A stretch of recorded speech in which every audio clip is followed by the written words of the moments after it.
એક બે પંક્તિ છે.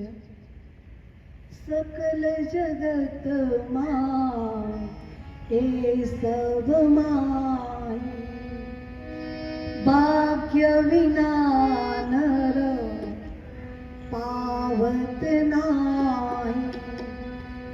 સકલ જગતમાં હે નરમાય ભાગ્ય વિના નર પાવત નાય. આ જગતમાં ઘણી બધી ભગવાનની કૃપાથી દિવ્ય વસ્તુ પ્રાપ્ત છે, પણ આપણા ભાગ્યમાં ન હોય આપણને પ્રાપ્ત ન થાય. તો આમાં લખ્યું છે, પુરાણમાં લખ્યું છે કે જો ભાગ્યમાં ના હોય અને પ્રાપ્ત કરવું છે તો આવા સંતના દર્શન કરવા, આવા સંતના ચરણોમાં મસ્તક ઝુકાવવું. તો આપણા ભાગ્યમાં ન હોય, આવા સંતના આશીર્વાદથી આપણને પ્રાપ્ત થઈ જાય. અનેક ભાઈ રત્નો છે,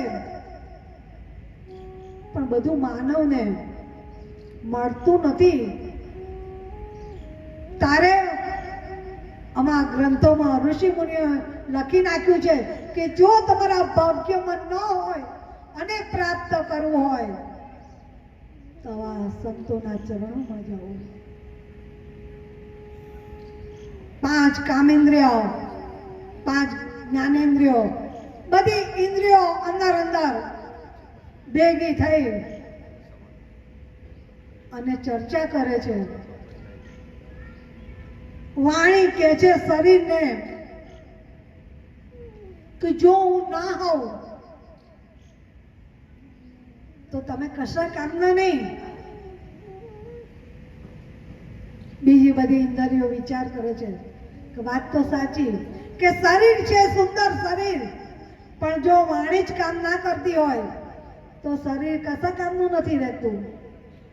એટલે સહજ ભાવે કાન એટલે એ ધીરે રહીને કહે છે કે ના હા એવું ના બની શકે. એમ કે તું બોલી તો શકે, પણ જો હું ના સાંભળું તો તારું બધું બોલેલું જાય. એમાં જ્યોતિ એટલે આંખ. ધીરે રહીને આંખ પણ એમ કે ના હો ભાઈ, એમ કે હું ના હોઉં તો જે તમને શરીર મળ્યું છે પંચભૂતનું, એ શરીર રહેતું નથી, એની કોઈ કિંમત નથી. અંદર અંદર બધાએ પોતપોતાનો પ્રભાવ વ્યક્ત કર્યો. એટલે વાણીએ કીધું કે જો તારે હું અહીંથી હમણાં જાઉં છું. વાણી જતી રહી. હવે હું જોઉં કે શરીર કરે છે શું. 6 મહિના થયા, કોઈ એને યાદ નથી કરી. શરીર જેમનું છે એમ તો ચાલે છે. વાણી ના હોય ભાઈ, પણ શરીર તો ચાલે ને. આઈને જુએ છે પાછી, કરે હું છું નહીં તો પણ શરીર બધી ક્રિયા કરે છે. એવી રીતે વારાફરતી એક એક ઇન્દ્રિય પોતે, કોઈએ કાન કે હું ના હોઉં તો શરીર ના ચાલે, તકલીફ પડે, આ છે તે છે. પછી એ જઈને આવે છે તો પણ શરીરને કંઈ ખબર નથી પડતી. પોતાનું જે રૂટીન કામ વધતા ઓછા પ્રમાણમાં પણ શરીર તે જીવે છે. આંખ ના હોય તો પણ શરીરનું કામ કરે છે. આ બધી વાર્તાઓ થાય છે તે વખતે મન કહે છે કે બધા બેસો, જો તમે જે કંઈ કરો છો, કાન પોતાની સાંભળે છે, વાણી બોલે છે, આંખો જુએ છે, એ મારા થકી. મન કહે છે જો હમણાં મારું મન ના હોય તો તમે બધી ઇન્દ્રિયો કોઈ કામ કરે નહીં. આ બધાની વાતો પ્રાણ સાંભળે છે. પ્રાણ કહે છે કઈ વાંધો નહીં, તમે જે બોલી લીધું મેં સાંભળી લીધું. ધીરે રહીને કહે છે કે જો હું ના આવું તો તમારી કોઈ વેલ્યુ નથી.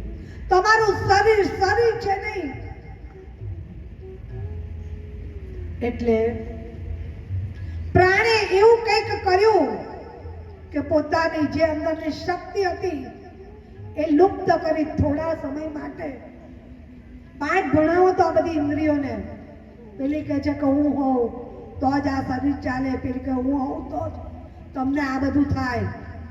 એટલે મુર્દા જેવું શરીર પંચભૂતોમાંથી જેવું મરદું છે એ રીતે શરીરની ક્રિયા થઈ. સુઈ રહ્યું. થોડો સમય લીધો. અમુક માખીઓ ગણગણવા લાગી. ધીરે ધીરે પ્રાણે પોતાની શક્તિ લુપ્ત કરી. એમાં વાણી પણ જતી રહી, આંખ પણ જતા રહ્યા, કાન પણ જતા રહ્યા, નાક પણ જતું રહ્યું. એની બધી ક્રિયાઓ. થોડો ટાઈમ થાય પછી પ્રાણ પોતે આવ્યા, પોતાના કરે છે. સવારે બ્રહ્મ મુહૂર્તમાં ઉઠે, પૂજન અર્ચન કરે, કઈક એવો ભોગ બનાવે, ભાવ એવો ભક્તિમય કઈક ભોગ બનાવી. આંખમાં આંસુ છે, હાથ જોડેલા છે, માની સ્તુતિ કરે છે. માએ માથે હાથ મૂકી મેં કીધું તું વરદાન માંગ, તારી પૂજા તારી સાધનાથી હું તારા આગળ પ્રગટ થઉં છું. હાથ જોડી ને કાત્યાયની ઋષિ બોલે છે કે માં, જે કોઈ સાધક નિયમો અનુસાર તારી પૂજા કરે, તારા પાઠ કરે, તારા ઉપવાસ કરે, તારા યજ્ઞ કરે માં, એના પર તું સદા મહેર રાખ માં. એની મનોકામના તું પૂર્ણ કર. ખૂબ આનંદ છે ભાઈ. માએ આશીર્વાદ આપ્યા છે કે જ્યાં હું તને વર આપું છું કે જે કોઈ સાધક નિયમો અનુસાર મારી પૂજા કરે, મારા કવચનો પાઠ કરે, મારો યજ્ઞ કરે, મારા ઉપવાસ કરે, નિષ્કામ ભાવે, તો એની મનોકામના હું પૂર્ણ કરીશ. એવા માએ આશીર્વાદ આપ્યા છે. ખૂબ આનંદ છે ભાઈ. માનો જય જયકાર કરતા કરતા પોતે હિમાલયમાંથી આવ્યા છે. સપ્ત ઋષિ પાસે જાય છે. એક દિવ્ય દર્શનનો આનંદ. વશિષ્ઠજી પાસે જાય છે અને હાથ જોડીને કહે છે કે મેં આવી રીતે માની પૂજા કરી, માની સાધના કરી, માએ મને દર્શન આપ્યા, અનુભૂતિ થઈ. જે પોતાને અનુભૂતિ થઈ એને શું કર્યું, માને પ્રગટ કર્યા, એ બધું વશિષ્ઠજીને વાત કરી. વશિષ્ઠજી કહે છે કે મને થોડો સમય આપો, કારણ કે એકલો હું નિર્ણય ન લઈ શકું. સમય આપે છે કે આ સમયે ભેગા થવું. વશિષ્ઠજીએ સપ્ત ઋષિઓને બોલાયા છે. તાત્કાલિક ધર્મ સભા બોલાઈ. કવા ઋષિ મુનિવર હિમાલયમાં જઈ ગુફામાં જઈને માની પૂજા કરી, માના ઉપવાસ કર્યા, કવચ માનો પાઠ કર્યો, હવન યજ્ઞ માના કર્યા. માની અનુભૂતિ થઈ, માએ સ્વયં પ્રગટ થઈને દર્શન આપ્યા છે. હવે તમારા બધાને શું કહેવું છે? બધા આસન પર બેઠા છે, સપ્ત ઋષિઓ આસન પર બેઠા છે. એમાંના અમુક ઋષિ પોતે ધ્યાનમાં જોયું છે. કોઈને અન્યાય ના થાય ભાઈ, ધ્યાનમાં જોયું છે. એમને દિવ્ય અનુભૂતિ થઈ કે વાત તો સાચી છે. જે નિષ્કામ ભાવે સેવા કરે, માની ભજન કરે, કીર્તન કરે તો માના દર્શન થાય. સપ્ત ઋષિએ ભેગા મળી નિર્ણય કરી દીધો કે વાત સાચી છે. મને પણ અનુભૂતિ થઈ, દિવ્ય અનુભવ ધ્યાનમાં થયો કે સત્ય છે વાત. ઋષિ મુનિવરને બોલાયા ને સપ્ત ઋષિઓએ આદેશ આપ્યો કે તમે જે કઈ સાધના કરો છો, હવન કરો છો, કીર્તન કરો છો, પૂજા કરો છો, તો ચોક્કસ માના ભક્તિ થકી માના દર્શન થાય. તમારી જે કોઈ મનોકામના હોય એ માં પૂર્ણ કરે. જય હો, જય હો. ખૂબ નાચવા લાગ્યા. કાત્યાયની ઋષિ પોતાના આશ્રમમાં જાય છે. બધા શિષ્યોને વાત કરે છે તો હવે આવી રીતે પણ સાધના કરો કે યજ્ઞ દ્વારા પણ માના આશીર્વાદ પ્રાપ્ત થાય છે. ખૂબ આનંદ છે. ભગવાન શિવજી કહે છે કે દેવી, સંધ્યાનો સમય થયો છે, માન સરોવરમાં સ્નાન કરવું રહ્યું. ખૂબ આનંદ છે. ઋષિ મુનિઓએ, સાધુ સંતોએ ભગવાન શિવજીનો જય જયકાર કર્યો છે. માં પાર્વતી શિવજીના ચરણોમાં બેઠા છે, હાથ જોડ્યા છે. ખૂબ આનંદ છે, કારણ કે માં પાર્વતીને બ્રહ્મ જ્ઞાનની પ્રાપ્તિ થઈ છે. ખૂબ આનંદ છે. એવો આનંદ મહેસૂસ કર્યો છે કે ક્યારે એ આનંદ લુપ્ત ન થાય. એના આગળ આ ધનના ખજાના તુચ્છ લાગે. બધા ઋષિ મુનિઓએ જય જયકાર કર્યો છે, વંદન કર્યા છે કે દેવી, સંધ્યાનો સમય છે એટલે માન સરોવરમાં સ્નાન કરવું રહ્યું. આપણે અહીંયા કથાને વિરામ આપીશું. આપણા વચ્ચે બિરાજમાન સ્વામીજી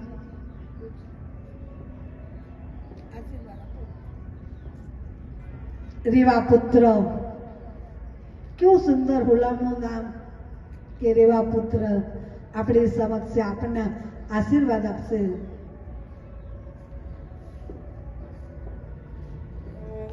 બસોની આજુબાજુ છે. આપણે પોતાએ થોડાક પ્રચાર સમિતિના અધ્યક્ષ બની ફેસબુકમાં, વોટ્સઅપથી તેમજ સોસાયટીમાં આપણે ઓળખીતા હોય તેને યાદ કરી અને કહેવાનું કાંઈ એક ઐતિહાસિક પ્રસંગ છે. નર્મદા જયંતિ નિમિત્તે, ઉત્સવ નિમિત્તે થાય છે. ગુરુજીએ નવું ભૃગુ ક્ષેત્ર બનાવ્યું. નર્મદા પુરાણ તો નર્મદા કિનારે થયા કરે છે, પણ આ ગાયત્રી મહાપુરાણ અને તે પણ નર્મદા જયંતિની પૂર્વ સંધ્યાએ આપણે સાંભળી રહ્યા છીએ.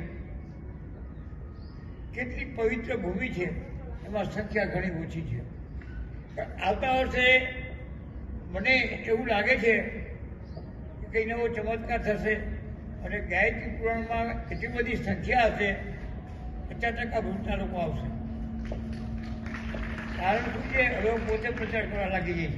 મારે પગે ચડવાની બહુ આદત છે, રાત દિવસ પગે ચાલતો હોઉં છું. એટલે હું પોતે પ્રચાર સમિતિનો અધ્યક્ષની પોસ્ટ ધારણ કરેલી છે. કેટલું ગાયત્રી પુરાણ આપણને સમજાવે છે. મને એવું હતું કે આજે હું સુતાજીની પોસ્ટ બજારમાં રનઆઉટ થાય છે. મારી કૃપાથી હું સદાશિવ ડેમ પર હતો અને ત્યાં આ ઉત્તરવાહિની પરિક્રમામાં આ વડોદરા કાંડમાં જે બન્યું ને એનો અસર અમને પડે. તો ઉપરથી ઓર્ડર એવો આવ્યો કે આ વખતે નાવડી બંધ. પણ આજે આ ગુરુ હરિની મેં બનાવેલી આ ગાયત્રી મહાપુરાણ સાંભળ્યું તો ઓર્ડર એવો આવ્યો કે નાવડીની છૂટ આપી દે. 1 વાગે મને સંદેશો મળ્યો કલેક્ટરની ઓફિસમાં અને યુદ્ધના ધોરણે આવ્યો. આ ગાયત્રી પુરાણ સાંભળવા સ્વતંત્રની પોસ્ટ બજાવી આ એક ચમત્કાર છે મારા જીવનનો. હું તો નિરાશ થઈ ગયો હતો. જયપ્રકાશ કંપનીને કહ્યું તમે પુલ બનાવો તો એને એવું કીધું કે 95 કરોડ આપવા પડશે. મારા ગામની જમીન મારા બાપે 46 આપી હતી, વેચીને ભાવો થયો. ઘરનું મકાન વેચીને થયું. મને કોઈ 10 રૂપિયા કામ ન આપે, 95 કરોડ આપે. પણ ખરેખર ગાયત્રી પુરાણ મેં સાંભળ્યું ને એનો આ ચમત્કાર છે. બીજું કાંઈ અસર કરતું નથી. એ જ મને લાગે છે. આજે 1 વાગે કલેક્ટર સાહેબ રણકાએ કીધું કે ગાંધીનગરથી કહેવાય ગયું રાવડી છૂટ છે. હું તો બહુ મુસીબતમાં મુકાઈ ગયું, શૂન્ય વખત બની ગયો.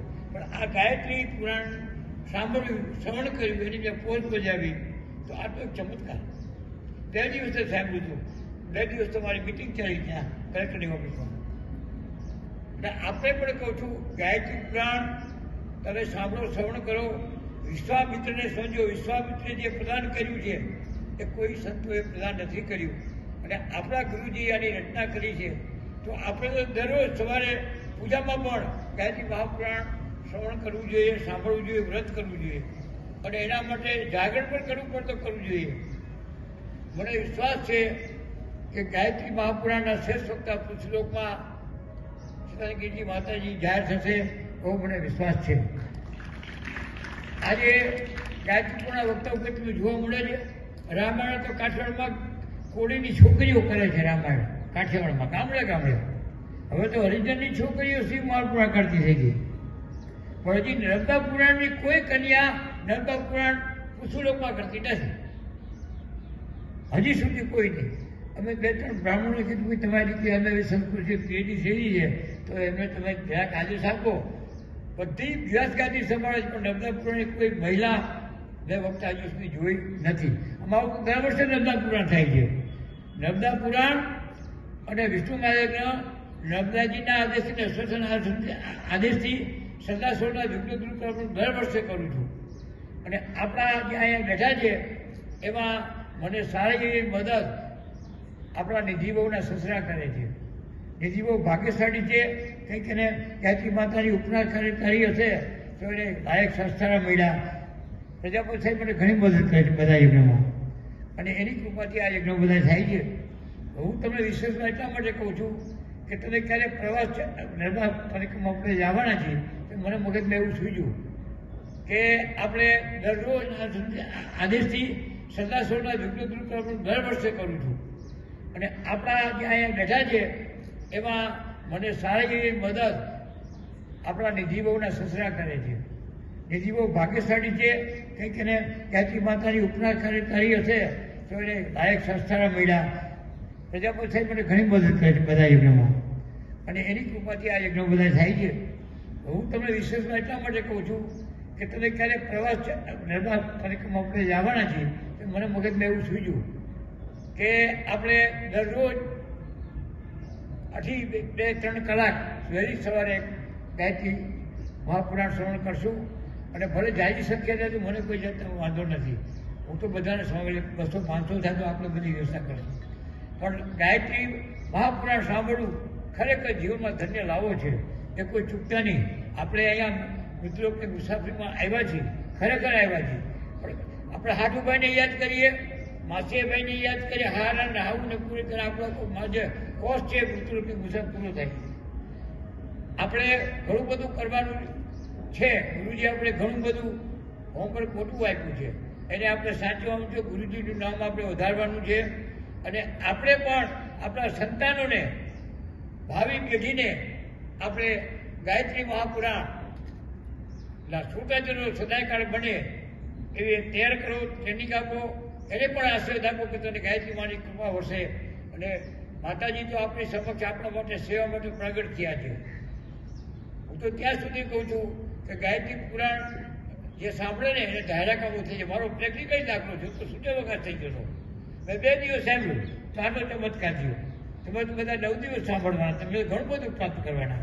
હું કોઈનો સમય બગાડવા નથી માંગતો, ઘણું બધું બોલી શકીએ પણ હું વાણીને વિરામ આપું છું અને બધાને ફરીથી વિનંતી કરું છું કે તમારી ઘરે ગાયત્રી પુરાણ બેસાડો. દીકરાના લગ્ન આવવાના છે તો પણ ગાયત્રી પુરાણ બેસાડો અને પછી દીકરા દીકરીને પરણાવો. આપણે સત્યયુગમાં એક નિયમ હતો કે જેને લગ્ન ગતિથી જો થવું હોય ને એને ઉત્તરવાયની પરિક્રમા કે રાજા બધી વખતમાં નિયમ હતો કે જેને લગ્ન ગતિથી જીવન થવું હોય ને રાજ્ય સરકારનું સર્ટિફિકેટ હોય ને તે જ લગ્ન ગતિ જીવન થાય. હજી ઓલા મહાપ્રભુજીમાં કૃષિ માર્ગમાં એક નિયમ છે કે છોકરાનું હક પણ કરી નાખે, છોકરા છોકરી 2 વર્ષ રહીએ તો હોળી ખેલવા ત્યાં જાય. આજની તારીખે આ મહાપ્રભુ કૃષિ માર્ગવાળામાં છે. પણ આપણે પણ આવું કંઈક નીચે રાખીએ. હવે ઘણા લોકોએ ભરૂચમાં ભૃગુ ક્ષેત્ર બનાવવા આવતા 300ની સંખ્યા મેં જોયેલી છે 2 દિવસ પહેલાં. અત્યારે 5 જ આપે છે કારણ કે નર્મદા માટે આવી શકે એવી લાયકાત રાખી નથી. ખાડા એટલે ખુદ આટલા ગાળા મૂકી દીધે. હું પોતે નાવા સામે પણ હસ્તીબાબુ આશ્રમ બગીચાને સવારે જાઉં છું. 2 વાગે ઊંઘી જાઉં અને બગીચાની સામે પણ નાવું કારણ કે આ બાજુ તો ગુજી જવાય છે. હવે કેટલી સંખ્યા આવતી પહેલાં પતિ પત્નીને જોડાવું જોતો, આજે 5 દેખાતા નથી. આ માને પણ ગમતું નથી કે આ લોકો ઊંઘણિયા બહુ છે ને એટલે ભલે ઊંઘા કરે હરખી રીતે, આપણે કોઈ જરૂર નથી. પણ તમને કહું નાવાનું જોર રાખો.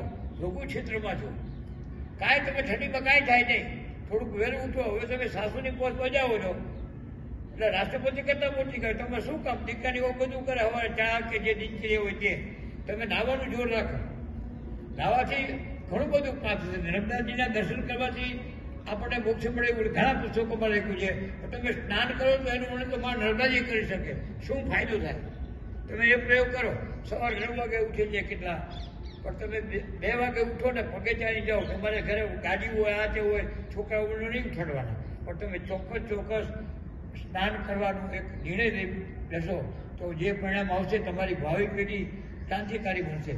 માનસ સ્ટ્રસના જળમાં એટલું બધું તાકાત છે, થાવી તો બનો. ભાવિ પેઢી માટે પણ આપણે સ્નાન કરો. હું વાણી એટલા માટે વિરામ આપું છું કે એક વાત કરી બરાબર નથી. નર્મદી જય હો. પંકજં નમામિ દેવી નર્મદે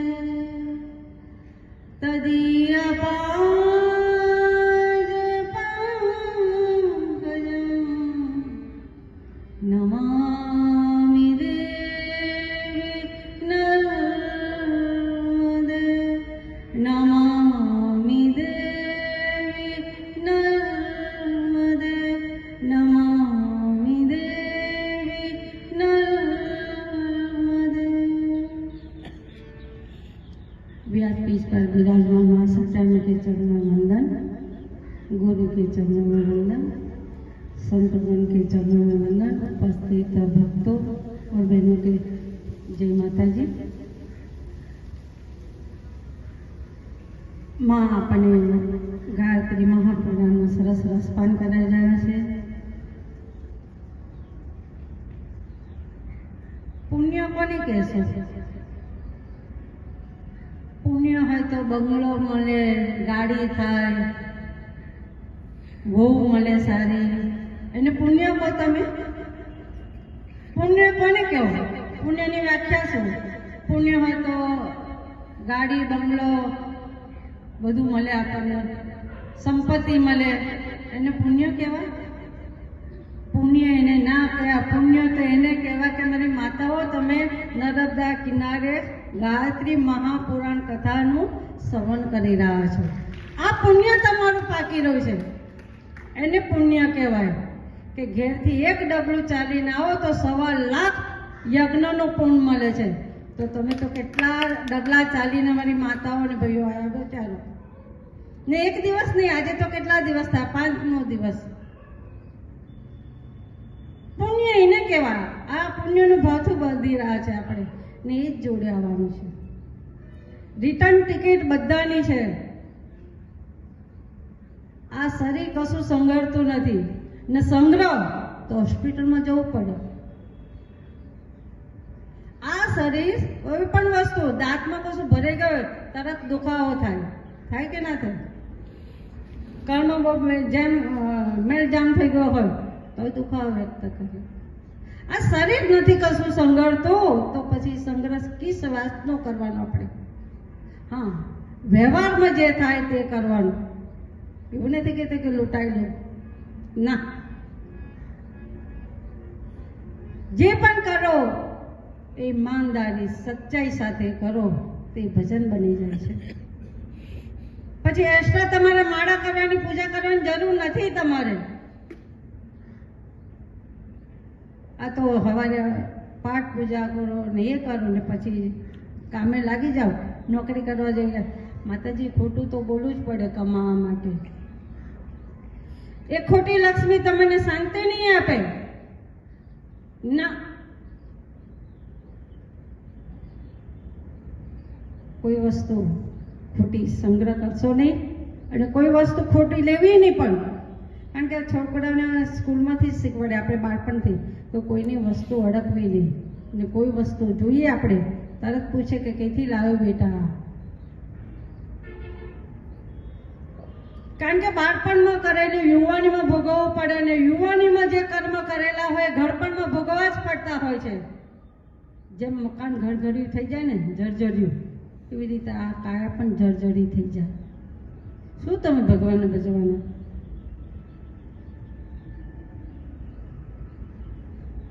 મારી માતાઓ પુણ્ય એને કહેવાય કે તમે આજે 5-5 દિવસથી ચાલીને આવો છો અને મહાગાયત્રી મહાપુરાણનું સરસ રસપાન કર્યા. જો સ્વામીજીએ કીધું ને 2 દિવસનું, આ તમે ભાથું ભરી રહ્યા છો. સંકલ્પથી કરો. જીવનમાં નિયમ હોવો જોઈએ અને માં નર્મદાના દર્શન ખાલી એના દર્શનથી પવિત્ર હોય છે. જેમ મકાન ઘરઘર્યું થઈ જાય ને જર્જર્યું, એવી રીતે આ કાયા પણ જર્જરી થઈ જાય. શું તમે ભગવાનને ભજવાના?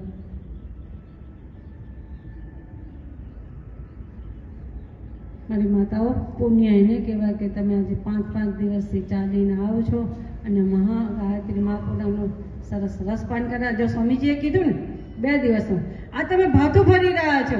સંકલ્પથી કરો. જીવનમાં નિયમ હોવો જોઈએ અને માં નર્મદાના દર્શન ખાલી એના દર્શનથી પવિત્ર થઈ જવાય. ના મનને વાળી નર્મદા એ એના ખોરામાં બેઠા છે. આપણે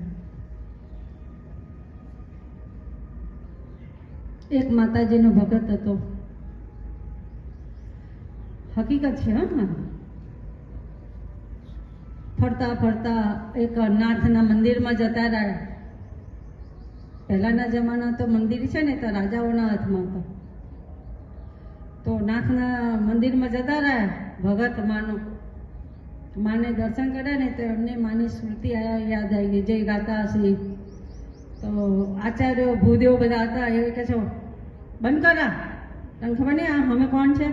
પણ એનો ભાવ હતો તો એને માં દેખાતા હતા. તો એ તો એની આંસુધરાથી માને પ્રાર્થના કરવા લાગ્યો. તો આચાર્ય બધા કહે છે બંધી કરો, પ્રાર્થના બંધ કરતા રહી. આ તો નાથ બેઠો છે ને તું કેવી પ્રાર્થના કરે છે? માને અરજી કરે છે. તો એને બંધી કરે છે. તો કહે છે મને જે દેખાય છે એને એ કરું છું. તો કહે છે ના, કહે છે એની બંધી કરી દે છે અને કાળ કોઠરીમાં પૂરી દે છે. એક દિવસ જાય છે, પાણી અન્ન જળનો ત્યાગ કરે છે. બીજો દિવસ જાય છે, પેલા નાથ પેલા આચાર્ય ભૂદેવો બધા પંડિતો વેદોના જાણકારા મોટા મોટા થાળ લઈને નવનાથને ધરાવે. નાથને ધરાવે, પ્રસાદ 56 ભોગ ધરાવે. પણ એ જમતો હોય કઈથી જમે? અને ભગત નીચે છે કાળકોથરીમાં, ને અન્ન નહીં, જળ નહીં. 3 દિવસ રહ્યા પછી તો નાથને થયું કે હવે મારે 16 શિંગાર કરવા પડશે. તારે તો નવનાથે 16 શિંગાર કર્યા, કાજળ આજી, વાળ સોયા, ઝંઝર પહેર્યા, ચૂડી પહેરી ને છમક છમક કરતા માં થાળ લઈને, જઈ ભગત હતો તે થાળ લઈને છમક છમક લઈને માં સ્વયં એ ભગતને પાયના કરાવવા જાય છે. એ કોણ ખબર છે? તમે ગયેલા છો એ મંદિરમાં. શ્રીનાથ જાઓ છો ને, શ્રીનાથજી. કઈ જાઓ છો તમે?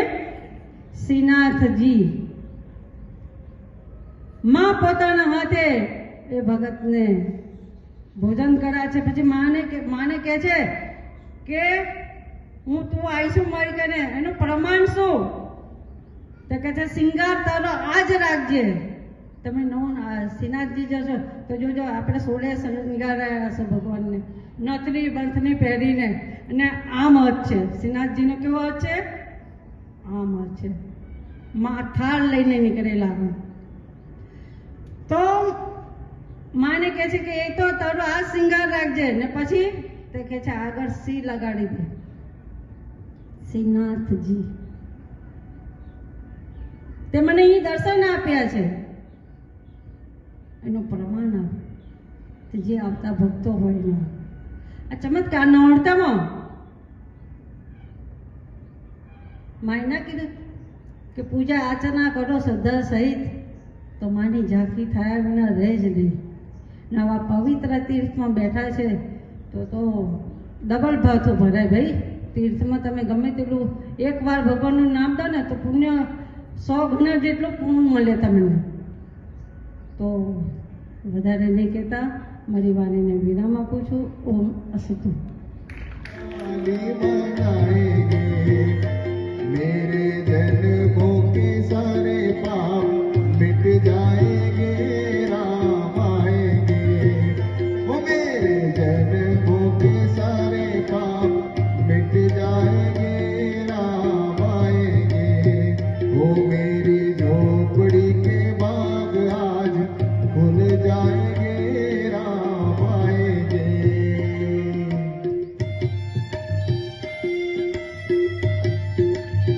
जय श्री राम.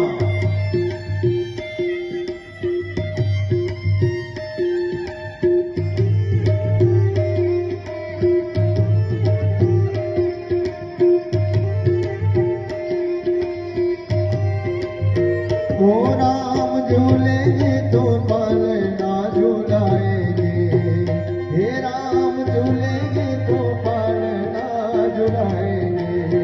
वो मीठे मीठे में वो भजन सुनाएंगे, मीठे मीठे में भजन सुनाऊंगा. वो मेरी झोपड़ी के बाग आज खुल जाएंगे, राम आएंगे. वो मेरी झोपड़ी के बाग आज खुल जाएंगे, राम आएंगे.